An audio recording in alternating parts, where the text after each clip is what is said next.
Great, thanks, Josh. Good afternoon, everyone. I want to welcome you to the 19th annual InCHIP lecture series. My name is Dr. Tricia Leahy, and I'm the interim director of InCHIP.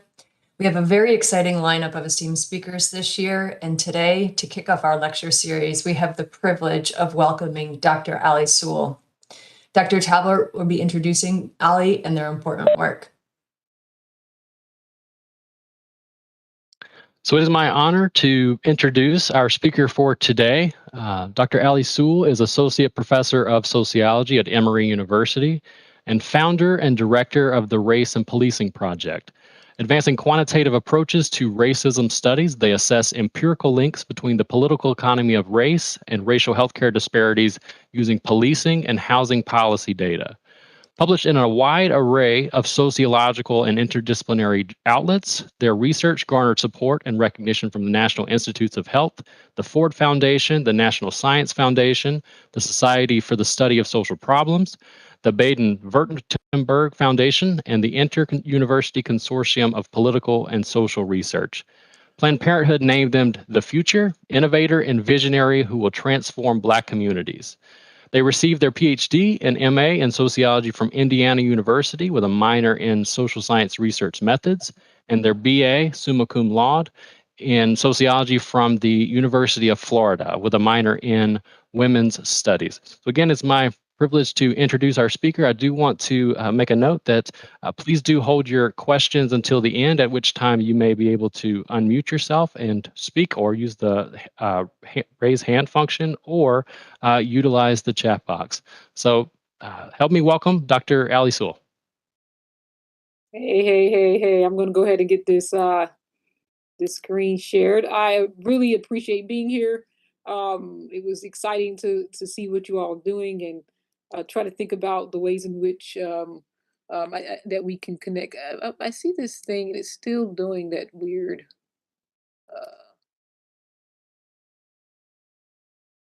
With the hand, do you remember what I was saying before? Got it. Boom.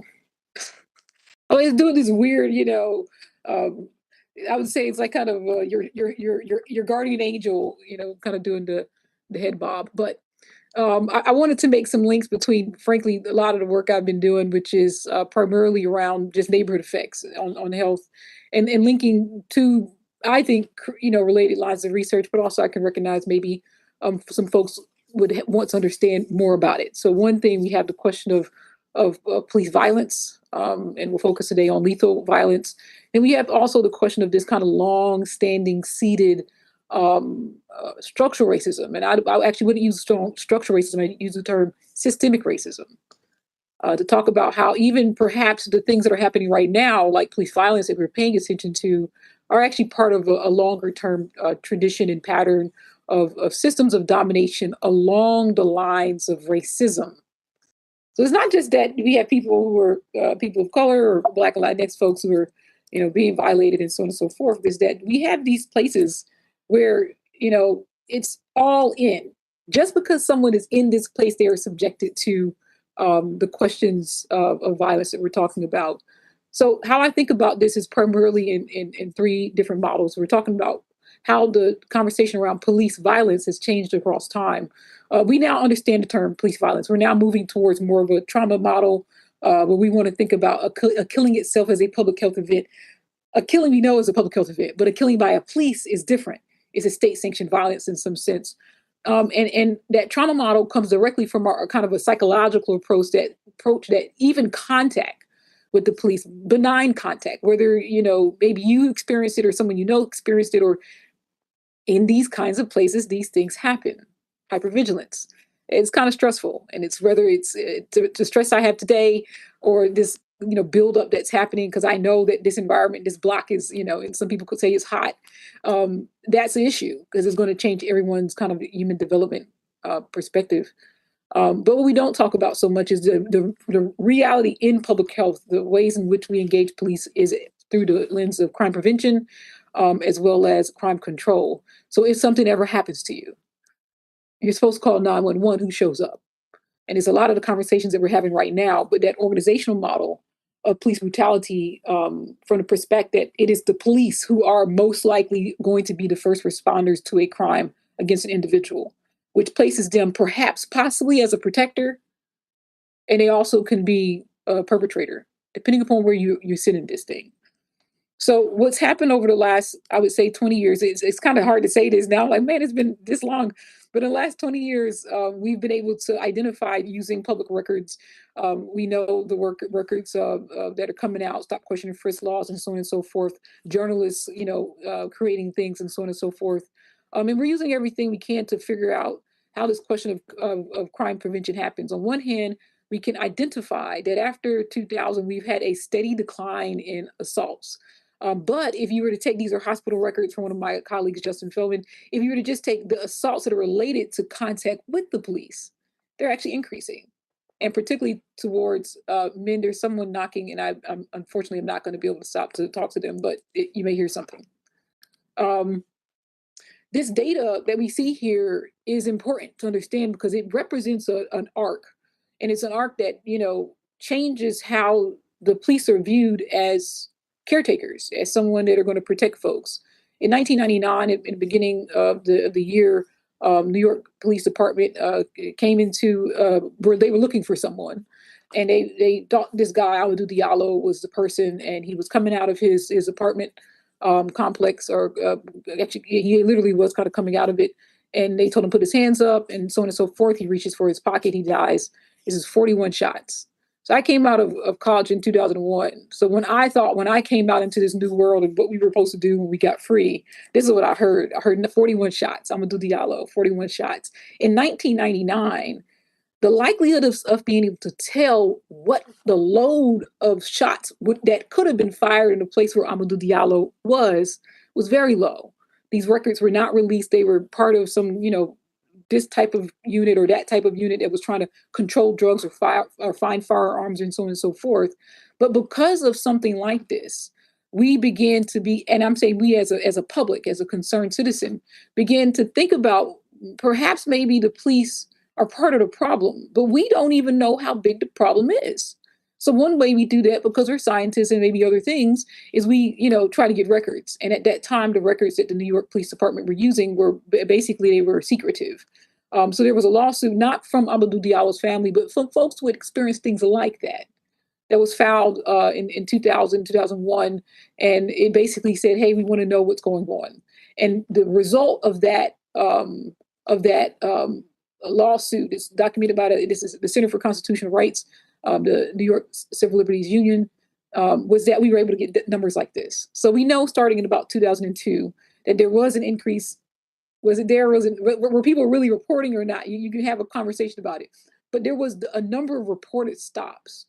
This is as little as you got out the car, you said, hey, I need to talk to you. This is what happens in the New York Police Department.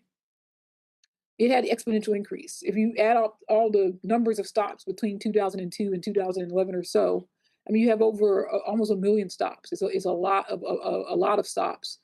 There was a second lawsuit that was filed in about 2006 or so that said, "Hey, thank you for the records, but can you release the reports? And these reports are going to tell us by neighborhood, by race, by whatever, what you're doing and what you're doing about inequities." And that is really what has led to, in 2014, which was the fall of Stop, Question, and Frisk in New York City, or the state of New York, you can say. The argument that was made in this court filing was that we're not going to have a conversation about whether Stop, Question, and Frisk is or is not legal, but the way you're implementing it, by looking for essentially stops in Black and Brown communities, in poor communities, by definition, you're going to find more Black and Brown people and more poor people. Okay, so if by definition of how you are applying the law, you're going to have these problems, then maybe it's the implementation of the law that is a structural issue. And so in that way, we were able to get Stop, Question, and Frisk decriminalized or criminalized in some sense. Since then, this is about 2013 to 20. This is actually very recent data, 2020. There have been less than 50,000 stops reported in New York City. Now, if you're in New York City, you kind of start worrying about 50,000 stops. I don't know. You might even see one of those like per year, right? So we have to worry about the data in some sense. But before the lawsuit, before the police basically said we're going to do a stop, we're going to stop reporting data, we know that there was a high load in New York City. And the question we have to ask is, listen, we had this essentially this momentous event, 1999. We had a kind of a public outcry of it that happened, anti-brutality movements in New York City leading much of this. And then we get this, hey, we're going to stop this. We get a decision to get the data. And then we're going to say, you're not actually using the data properly. So we're going to sue you again. And in this last suit, the Floyd et al. Case in New York City from 2013, that was the one that stuck because it was the same question. There are a bunch of folks, they kind of look like they're all in certain kind of neighborhoods. Why are we stopping them? Just because they fit the description. Now, we know, unfortunately, is that in the next summer, this is August 12, 2013, within a year, the New York Police Department had committed a very atrocious crime. Talking about Eric Garner being choked by a police officer on camera. On camera, this is 2014. And so you have to ask the question. So we have solved the problem of structural racism, and we still have structural racism. And what I might argue today is that the structural racism issue is far more than a person, it's far more than Amadou Diallo, it's far more than Eric Garner, it's actually even far more than the New York Police Department. All right. So this is kind of stuff I think about from the stress model. We have contact itself as a stressor. We have living in this climate of fear or hypersurveillance in an area is an ecological stressor. The reality is, if you see someone stopped by the police, if you think someone is or they're having problems, you're going to have a reaction even as an observer. If you hear a baby cry, you're like, oh, wait a minute, we should do something about the baby. You hear someone scream, why are you doing that? Your brain activity is going. You're maybe sweating. You're thinking about things at a very minimum. We call this psychophysiology in observers. This is about video games, so on and so forth. We have the general question, if you are in this kind of environment, and you have to start thinking about how are you going to get through another 18 years? Think about it, kid. Well, I don't have that job yet. I can't get out. You actually start to develop some coping mechanisms that, frankly, perhaps is not working for you. But this becomes your way of life. This becomes the way of life of the people around you. And so we have over time, we call it the weathering process, and we think about questions of allostatic load. We think about questions of telomere lengths. We think about questions of inflammation, is that we have coping mechanisms that are going to reduce the quality of life and limit how long things live in people and things. And we have this thing of discrimination, whether it is or is not real, the perception of itself is a problem. The fact that you actually don't know what is actually happening, that's even more of a problem. So we look at this data. This is objective data that the police themselves provided to us. We didn't make it up. We didn't try to estimate or whatever. This is New York Police Department with a kind of a schedule saying, hey, this is what I did. So we know in New York City, this is between this, I think it is 2015, 2020, 2009, 2013 period. We have about 30 stops per 100 residents in New York City. We have about over half of those stops that are, why am I having feedback? I don't know. Am I still having feedback? Feedback? I don't know. We have Sounds fine here. I'm okay. Is this me? So let me turn this down so I can't hear myself. About 54 stops involve frisking a pat down of the body, and about 20% of the stops involve some use of force. Now, use of force is any of 9. I'll show you what they are. We have about 6 times more stops among Black and Latinx residents in New York City. We have about 25% more stops for Black and Latino pedestrians, pat downs, and we have about 28% more in use of force. Now, I'm going to focus on that right there. What we know is that because of how we are kind of thinking about the block, it's 10 blocks. That means that 5 out of 10 blocks, you're going to see on any general neighborhood in New York City, a stop and frisk. But there's an additional block where you're going to see it. And what does that mean? 1 extra block. So you go from 5 to 6. It's the same thing. 2 out of 10 blocks in New York City, trying to get from here to there. For instance, like a doctor's office, you're going to see, something. But if you get 3 out of 10, then there's something going to go on. And that extra block is basically a standard deviation in these risk profiles at the neighborhood level. The reason why that matters is that the work I do actually shows that even if you have the extra block, there are some things that are going to go on with you that perhaps if you showed up at the doctor's office after those 10 blocks from your house, that you may be more likely to show these things as evidence of anything, stress or some condition that you're experiencing, or maybe you're just doing a physical for the year, you're going to be able to show it. So for instance, with use of force, you have use of officer's hand, placing a suspect on the ground, against the wall, drawing your weapon, okay? The use of batons, handcuffs, pepper sprays. We've heard about all of these things in the last couple of years. And even one of those things counts as use of force. So maybe you can consider this a kind of high burden of proof, but the reality is there's many opportunities to get into this question that honestly, you have to think about how much force it needs to be used for something to happen. So we think about the folks that you can see here. We think about the victims of police violence. We definitely think about them when they are not here anymore. So we have different kinds of folks around, whether it's, here we got Oscar Grant, this is a train station officer, so on and so forth. We have women, we have men, we have kids, we have older people, we have the full gamut. But we never really think about that girl that's sitting down watching and growing up in a world like this. And this is really what this presentation in my work is about. It's about the girl, right? So if this girl lives this day and, takes that 10 blocks to go to the doctor's office, if they have one additional block, so a standard deviation increase in frisking, they're 9% more likely to indicate while they're saying something that my health is not very good. They're 11% more likely to indicate some form of diabetes diagnosed, 17% more likely to have been diagnosed with high blood pressure, 15% more likely to be diagnosed or had some underlying asthma episode in the last year. And this is a big one, 22% more likely to be identified as obese. So you can look at these things as just like things, right? But if you come in today's world, like a COVID, all of these things, definitely diabetes to overweight, they're actually considered pre-conditions, like pre-existing conditions. So if you had any of these things on December 31st, 2019, we're going to have a harder time dealing with these issues. And these issues, diabetes, high blood pressure, obesity, asthma, these are things that are going to quote unquote coagulate in communities that are disadvantaged. And so we can think about, is there an objective thing called life that just happens because you're good and you have diets and you have exercise and you have all these things? Or are there preconditions, right? There are preconditions of inequities that are going to set the stage. When you go into the doctor's office, they're never going to tell you anything about anything except blood. They say blood, bones, and fat. That's it.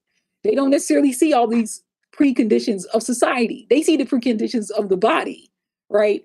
But we know that the physical health matters. We also know that psychological distress matters. It's more limited in here. The question of hopelessness and nervousness and worthlessness. And you can think about a boy that would go to school and he's a little kind of shifty. What happened the night before? Maybe there was a no-knock warrant. Maybe there was just a lot of frisking in the neighborhood.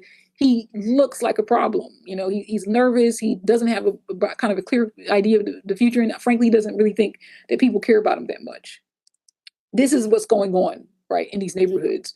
You have also the question that, the reality is because of how we understand police violence is happening, race and gender, when it comes to psychological distress, all right, men are more likely to experience nervousness, effortfulness, and worthlessness, as well as actually show indication of clinical signs of distress.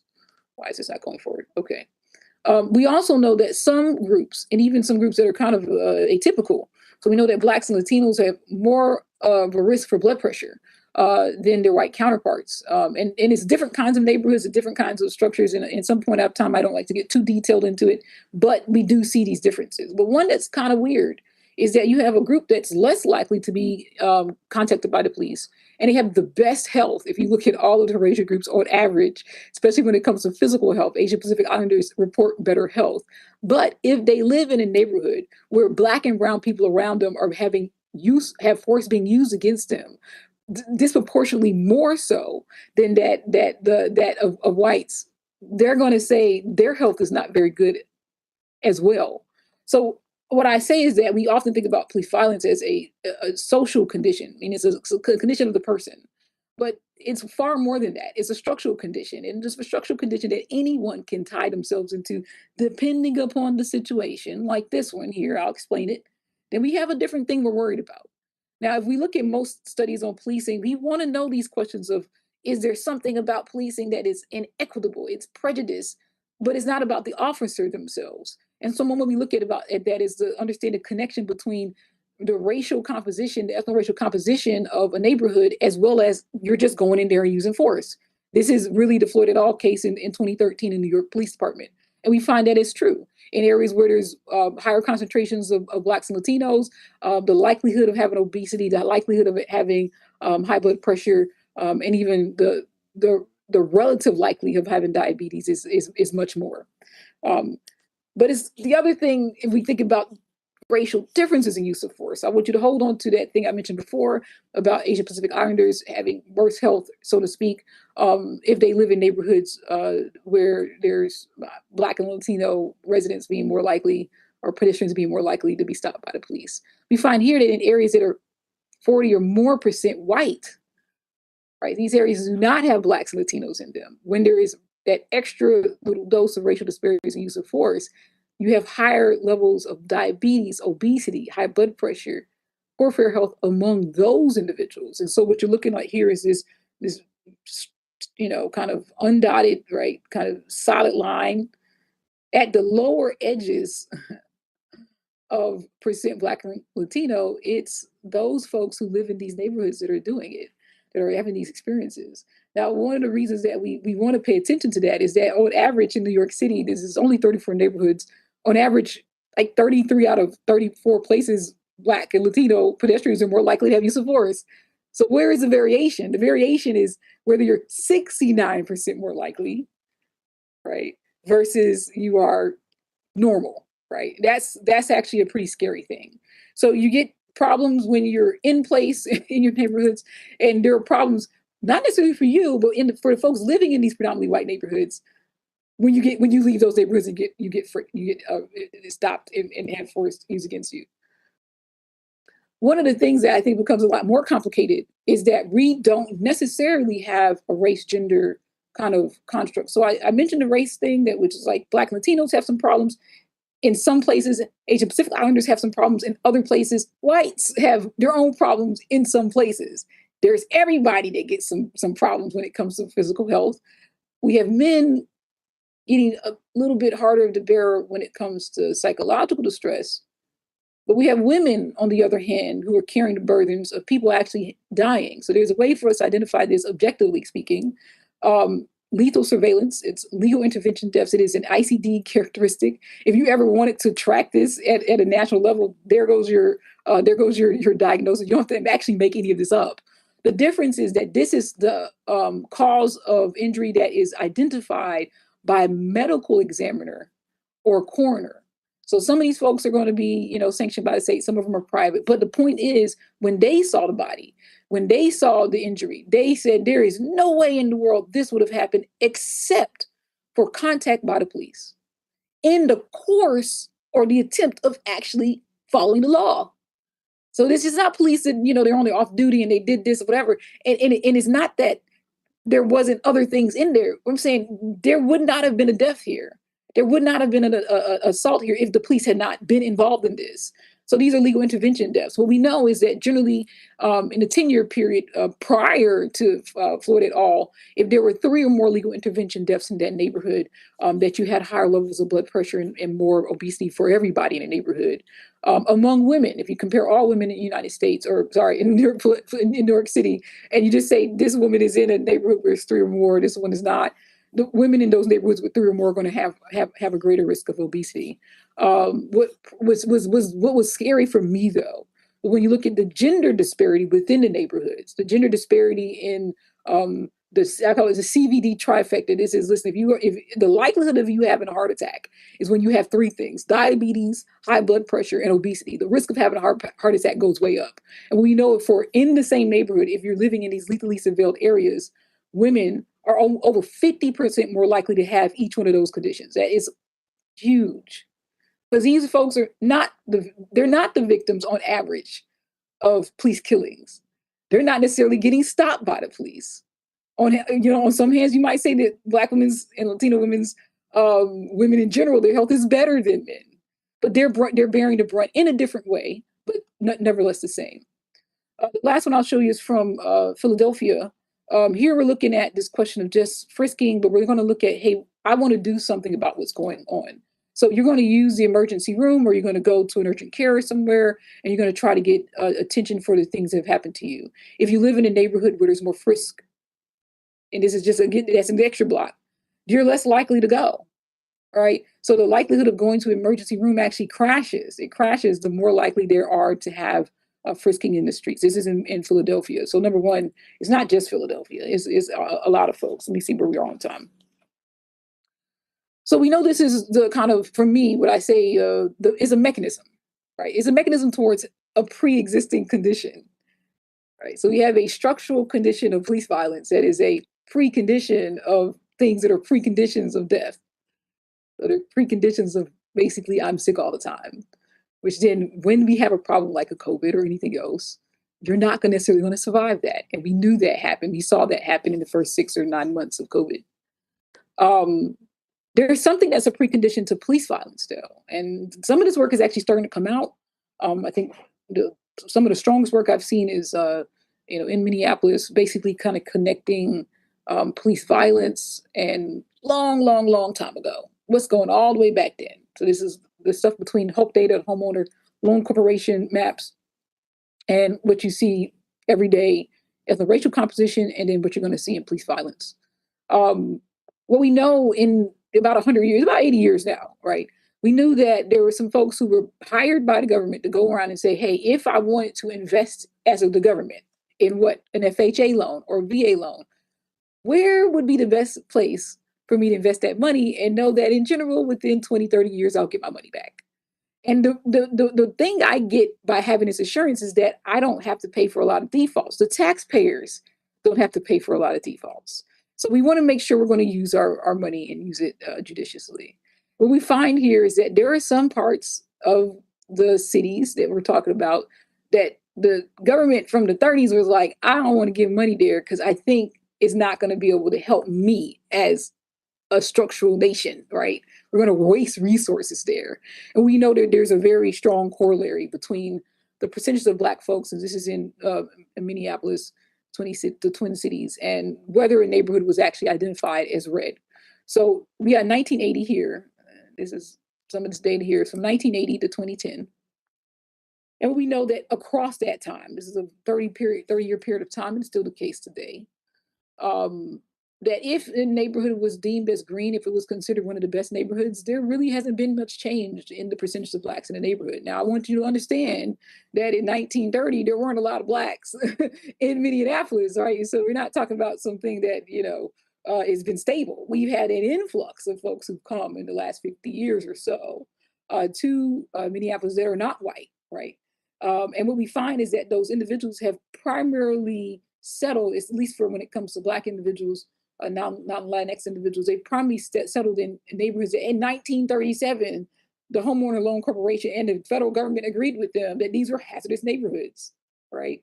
Or they were definitely in decline, right? So they were never going to make it anyway, right? That's what I'm trying to say.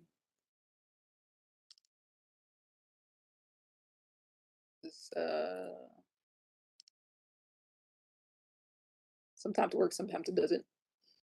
But this is data that we are comfortable with. I think a lot of us who study public health, have you seen this data, seen it, used it, believe it or don't believe it, but we know this actually happened in history. There's another kind of data that is hard to find because we just don't have very good records that have stayed around for so long. And it's data on racial covenants. And racial covenants is a different kind of redlining. Redlining is at the neighborhood level. This whole area just doesn't get money. Racial covenants is at the business level. Is when a business say, hey, wait a minute, if you want to use this, you can't have other people do this in this place. It's a private contract. And for really, until 1920s or so, the Supreme Court said, hey, this is a private contract. It's not my issue. You can do it. Now, what do these restrictive covenants look like?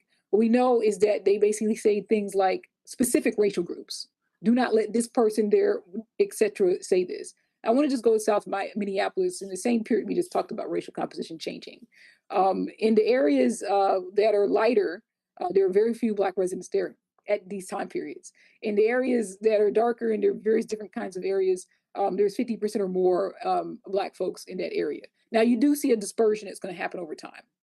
But there's a block here. There's a stout line that happens between 47th Street and Chicago Avenue. If you know Minneapolis, or if you were paying attention to the George Floyd case in 2000, and you know that about 10 blocks north of this corner is where George Floyd was killed. All right, so I want to just hold it for a little bit. Now let's think about what these covenants actually say. These are per parcel. They say things like, it is further stipulated and agreed by and between the parties heretofore themselves. I bought the house as me, their heirs, their kids, and any person who's assigned to be their heir as part of the consideration thereof, that the within prescribed premises shall not be sold. So you can't give it away to anyone. Mortgaged, you can't have them borrow the house for 30 years and perhaps have a clean title of it eventually, or lease to. Listen, I don't even want you renting the person, right, who are not Caucasian or occupied by any person or persons other than members of the Caucasian race. So don't just know, right? That building right there, this is not up for grabs. This is not going to be a part of gentrification. It's not going to be a part of urban renewal. It is not going to be a part of the civil rights movement where we opened up these neighborhoods and so on and so forth. We have even places that things that are more specific to that, and they're important to think about for a good reason. One, no person of any race other than the Aryan race. People talk, oh, you don't know what white people are. We don't know these things. No, it actually says the Aryan race. They actually use the term. I didn't make it up. They use the term themselves. Shall use or occupy in any building or any lot, except that this covenant shall not prevent occupancy by domestic servants. So you can work here, but you can't live here. You can work and be close to the person you're working to who is not a Negro servant or a Negro at all, who has to be Caucasian, but you can't live there.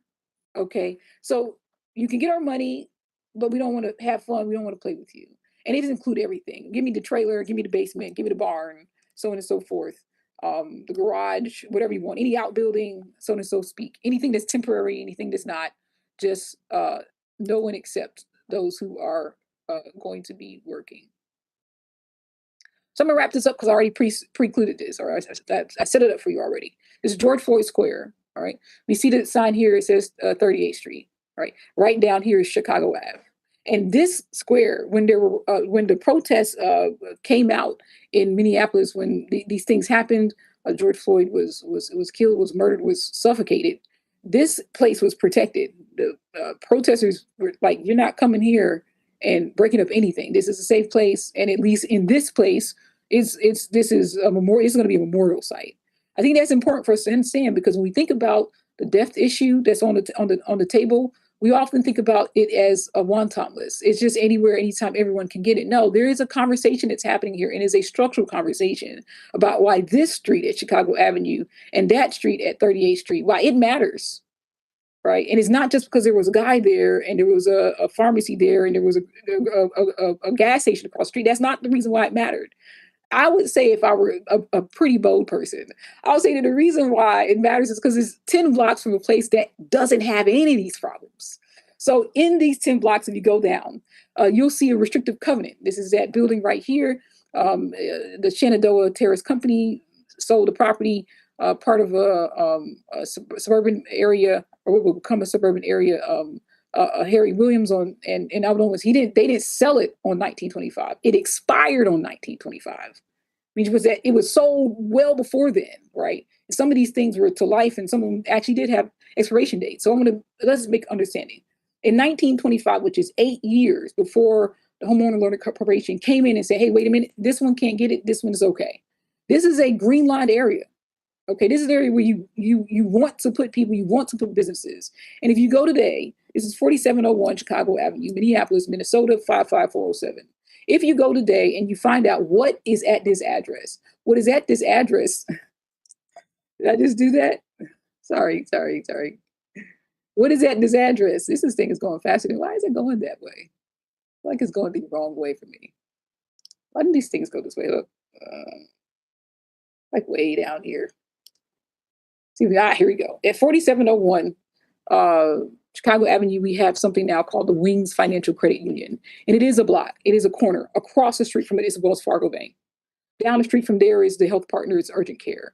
There's places to eat. Right next down to it is the actual river. This is a good place to stay. Okay. So what is now, frankly, a part of the story of trauma for a whole community and really the nation is also a part of the story of trauma that was enacted 100 years ago.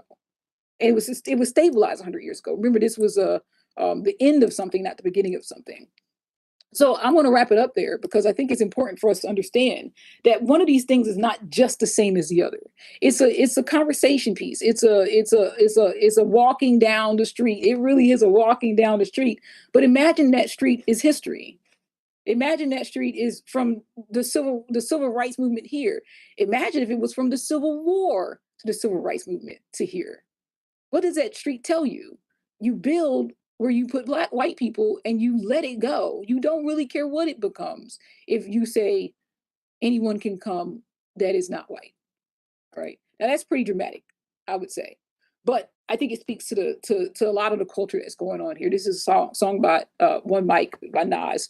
Comes in about a year or so after this Amadou Diallo case. Nas is working in this space, this cultural space of New York City. This is the video, all right? And if you pay attention to the video, he's actually the musician, but behind him is a cop chasing three black guys who actually were just sitting in the car, and they saw the guy come and say, "Man, it's time to go," and they started going. And in one sense, what one block means is like, give me one chance to sit here and tell you that this is not who I am. This is not my life.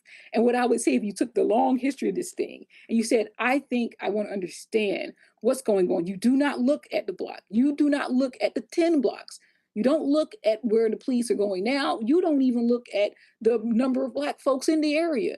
You don't look at hope, and you don't even look at the restrictive covenants because frankly, they were made during Black Reconstruction, which was supposed to be a good time.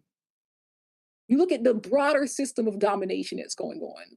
And it's one of the words, I think, in my opinion, that is being thrown out around and not really understood and fleshed about.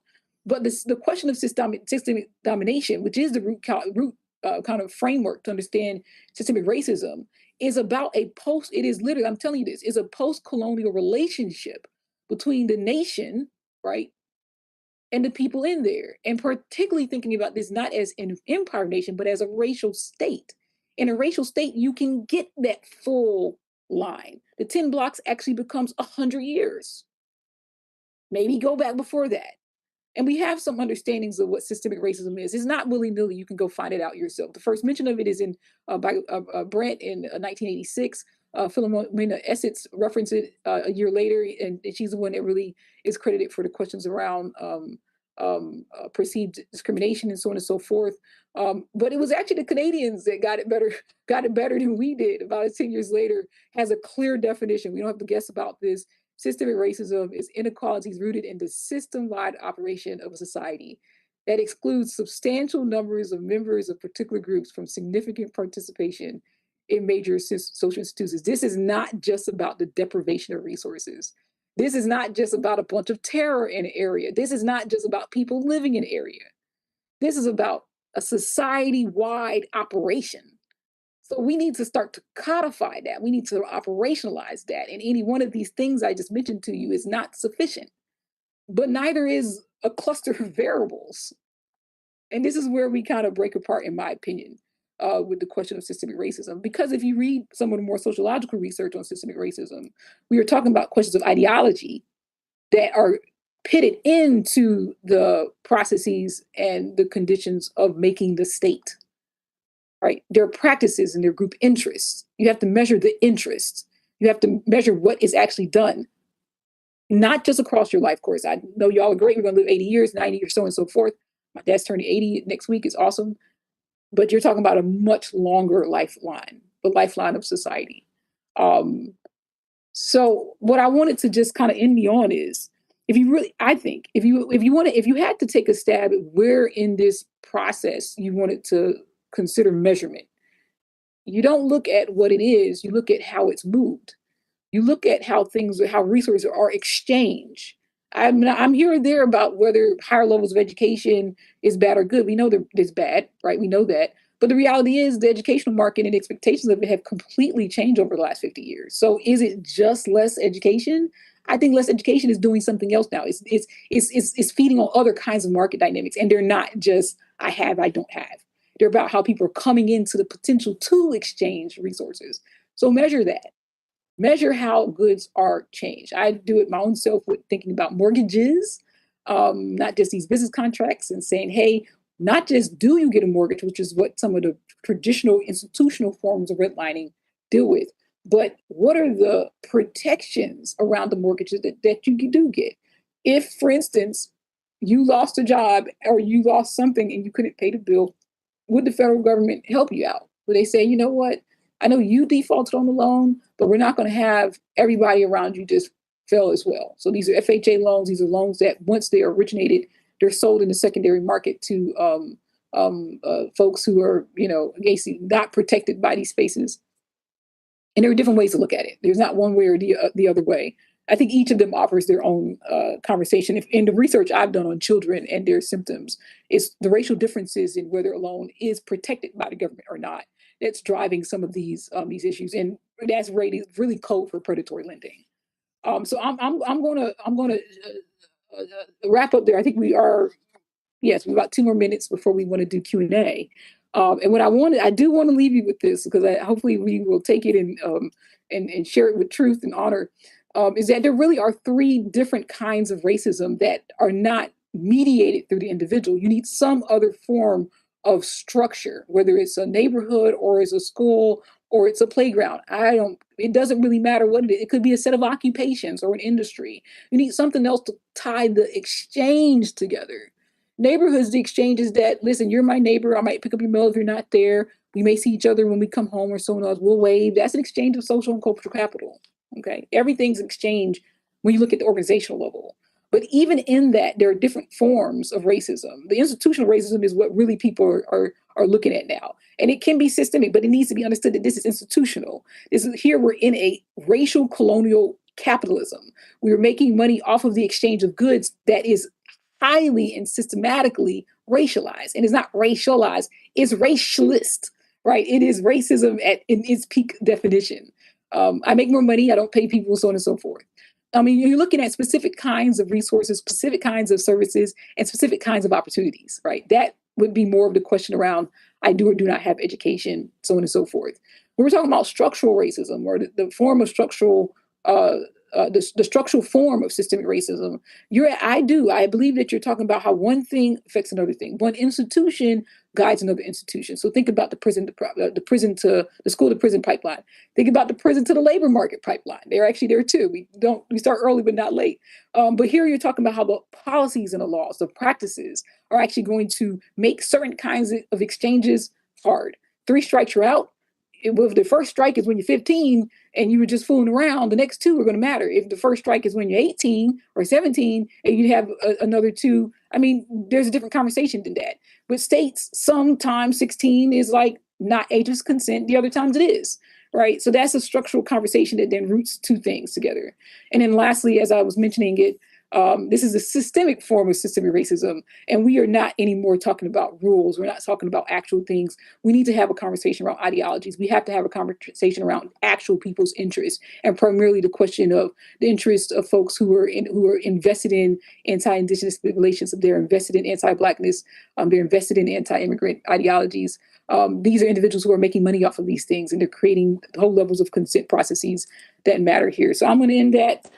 This is everything I just said is wrapped up in this thing. I do believe that policing doesn't blow to America. Policing doesn't just hold in the criminal legal system. It's also, who gets access to the sick roll, who gets a day off of school because they did this or they did that. So the question of surveillance is what I'm talking about when I say policing. And I am talking with the blood. I am talking about the life force.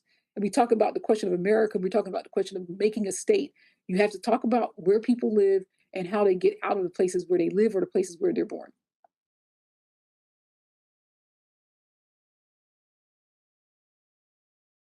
Is it okay to open it up for? Yeah, thank you so much, Dr. Sewell. Fantastic presentation. Really enjoyed that. So we'll now open up the floor for questions. As a reminder, please type your questions into the chat box or use the raise hand function that is at the bottom of your screen, most likely.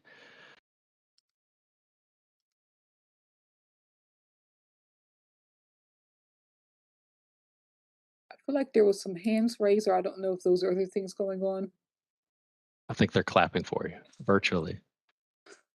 Well deserved. Thank you. Oh. So I'll start with a question. So first of all, again, fantastic presentation. My question is, based on even the kind of plot that you're showing here, what type of policy changes or practical changes might be most beneficial to kind of rectify Mm. just inequities everywhere, particularly because, as you mentioned, it's so deeply entrenched. And yeah, I look forward to hearing your thoughts. Yeah. So when I hear the term policy, sometimes I think about it as the redistribution of tax money. I think a lot of folks are working in that realm.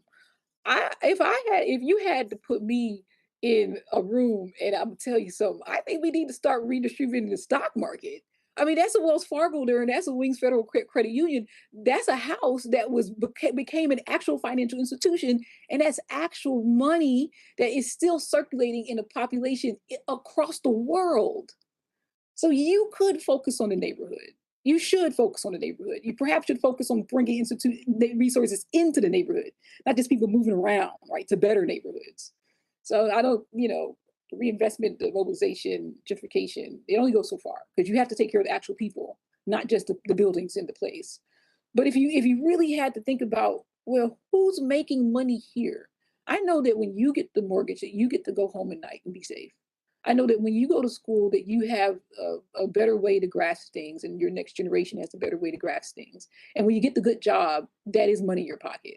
But there's way more money out there, and those are the monies that actually help us create these institutions that are going to set in stone the relationships between haves and have-nots, the blacks and the Latinos and immigrants and native. Those relationships are not made from house to house, from education space to next education, and they're definitely not made at an hourly job or even a salary job. So I would be hitting I'd be hitting the stock market. Sorry, or not. Thank you.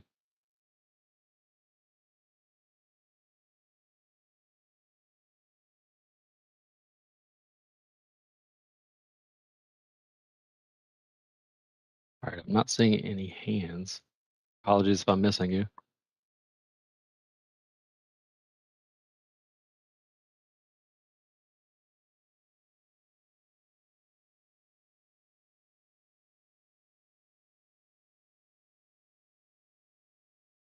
So, a question in the chat box from Asher Coelho.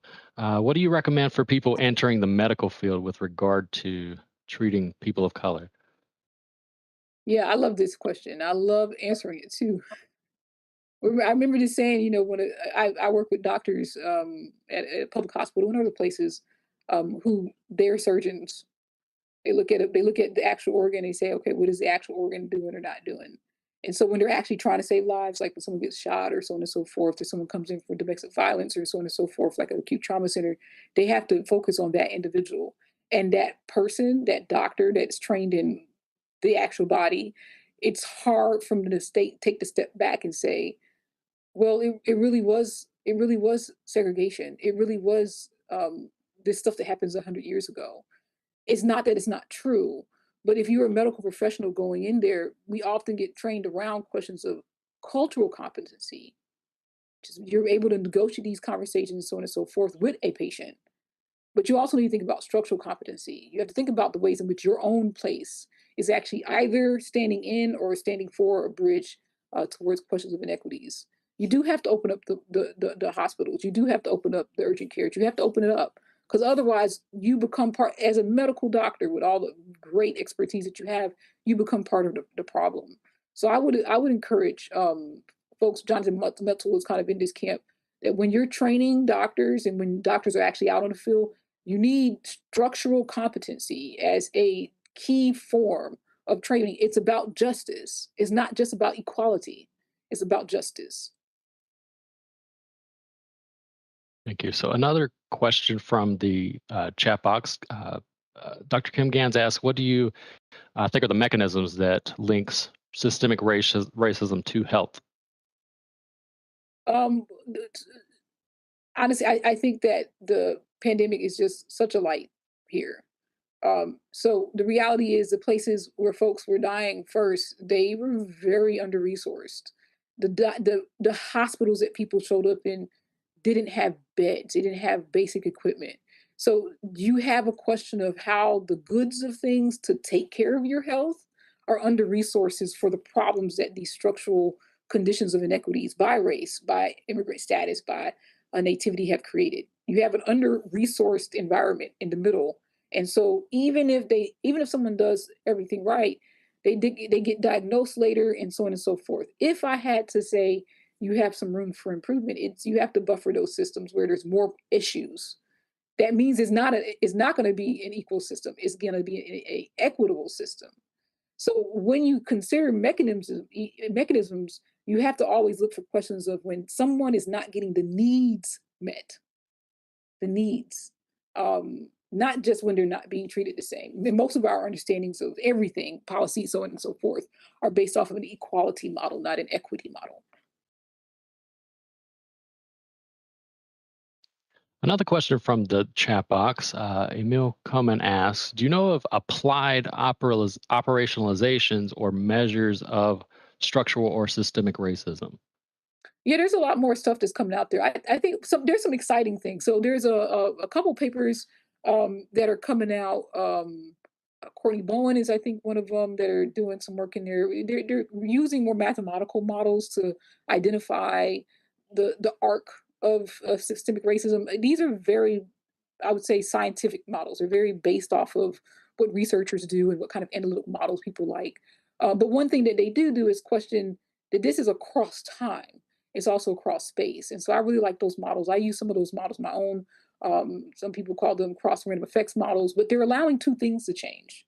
Not just you're in things, but that in those things, you're being transferred into different areas of opportunities and different areas of disadvantage. And what we do know, what we should know, and what you maybe need to learn is that it is not a one-to-one-to-one equation. One-to-one-to-one does not actually equal 3.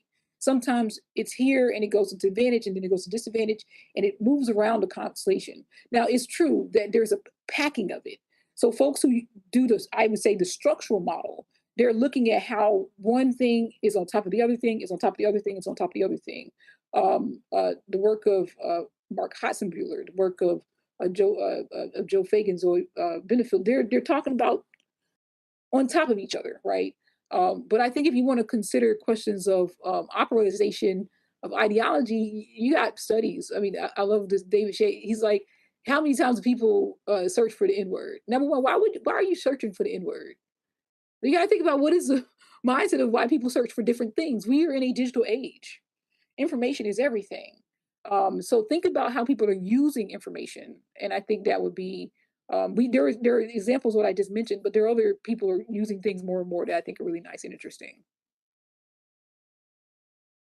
Another question from the chat box. A question about maybe what the association is between the ethno-racial diversity of kind of police forces and how that's associated with the degree to which they use force, and then secondarily, the health of the community. Okay, so like 3 questions, but I'll take one of them, or I'll take 2. So unfortunately, what we know is that like the police force, like people are socialized into treating individuals, frankly, like the war criminals. Like they're actually folks who are engaged in war. That is a change in our police system. So there are differences among police officers in the level of care, shall I say, and support that community members experience. Women more empathetic than men. There is evidence that when you are in a community where you're sharing the same race, particularly folks who are in disadvantaged communities, that there are better relations. But what I would say, better relations, meaning you're not going to be scared of the police so much, but it almost never changes that feedback. It doesn't necessarily change the impact of actual police violence on criminalization rates or incarceration, because the police they are there to do one thing, and they can make you feel better about what they're doing, but they're not going to necessarily stop doing what they were trained to do. And so I do think that we actually have to have a more diverse police force, unless you want to keep on having all these riots all over the place and these unrest and these protests. If you don't actually respect the needs and the voices of community members, you're gonna have problems, and they're not gonna just go away because it's the quote unquote law, because that's what we do every day. We challenge the things around us. If you are here and you're growing, that means you're saying something is different that isn't different, right? Something we know is working is actually not working. So what are you going to do about it? You're going to just sit home and not do anything and say, I think I like the world as it is. You don't like the world as it is. So you should adapt to the needs of the community. And I think as the criminal legal system does that, these marginalized communities will have a better say in what's going on. But in the end, violence is violence. And, in some sense, it actually doesn't matter what the perpetrator of the violence is. But what makes it kind of really uncomfortable is when the perpetrator is the person that's supposed to be protecting you. That's state-sanctioned violence. And that's the difference that we're starting to make. That violence is true, but there are forms of violence that have impacts that are far beyond. And actually, I'm pushing back at the health outcomes. They're far beyond health outcomes. You see a health outcome now. People die, okay? We live so many years. So those health outcomes are now. You need to actually be starting to think about the health of the community in a structural level, which is generation to generation. So I'm going to be more concerned about how these generations of, frankly, death are linking onto each other and reinforcing each other rather than someone in their own life. And that generational part is going to explain why people are having problems now. So another question, kind of related to health outcomes. First, do you do any research on Black maternal infant mortality and morbidity? And then secondarily, do you have any suggestions about reducing these sorts of outcomes? Yeah. So I have a couple of students who are doing that work. We've started to, for me, it wasn't my form of interest, but there are students that I work with who are very interested in maternal health and infant mortality, and that relationship is also quite scary. I mean, there are many studies, and actually now different kind. Like there's one in Atlanta. There's a study out in New York and D.C. and Seattle that shows that when folks when mothers are not getting the care they need, when they're not able to rest, frankly, during pregnancy. Pregnancy isn't work, okay? Let's just be clear about that. When they're not able to have a place of rest because their environment itself is a violent place, like they're going to have problems. And if those places that they're in have these longer lines of redlining and of resource extraction, of covenants and so on and so forth, it's almost like I call it, it's a death cycle. So before you even get the life, you get death. And then when you're in the life, there's death. And then there's death and dealing with the life. Black mothers, right? They're the ones burying their kids. They're burying their kids. And it hurts them. The sisters are burying their fathers. It hurts them. And we see that, Erica Garner is one, Renelia Randall's others, they were burying their kids, and that it just breaks them down. So I think this last paper that came out on lethal surveillance is, I would say, one of a really insightful one. Where do you reduce it? You're talking about now organs, the circulatory system, right? The heart, lungs, blood institute. Like this is where if you wanted to ever be able to shield off these problems, you're going to have to figure out how to disentangle the trauma of the life from how the body is responding to it. Not just and not your toes are very important. I'm not saying your toes are not important, but what it really matters is that blood force, right there in the middle.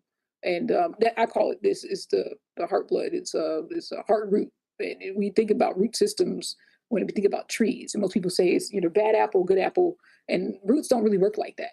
Roots are actually themselves trees. They actually have many different things that they spout off. Some of them you see them, and some of them you don't. And each of these root systems, they have their own blood force that's reading them. So it's not a seed. Itself is a heart, right? Okay. I do think you have to go there, and it can't be just so specific of actually the heart itself, because that's the point of the heart. It's a circulatory system that goes everywhere in the body. If it didn't, we wouldn't have limbs. We wouldn't have toes and hands and stuff. This actually what time are we on? I think this might be our last question. I'll hit it though. What can be done to reshape the schooling systems on external and internal levels? And how effective would these changes be to dismantle institutional racism? Well, we need to start allowing people to read banned books. We have very basic things we need to deal with. It's not necessarily educating people to if it's right or wrong. I would like people to think a little more carefully about how you're going to deal with the information you've already had. Because what school is doing is teaching you what things used to be. But what school should be is teaching you on how to find out new things and process that information. I think if the technology we have now is in that realm, is going to allow more of the kind of constructive and creative ways of engaging the world. But in the end, we have a schooling system that is under-resourced structurally. Okay, if we paid our teachers, if we paid our nurses as much as we pay a heart surgeon, we actually probably would have better schools.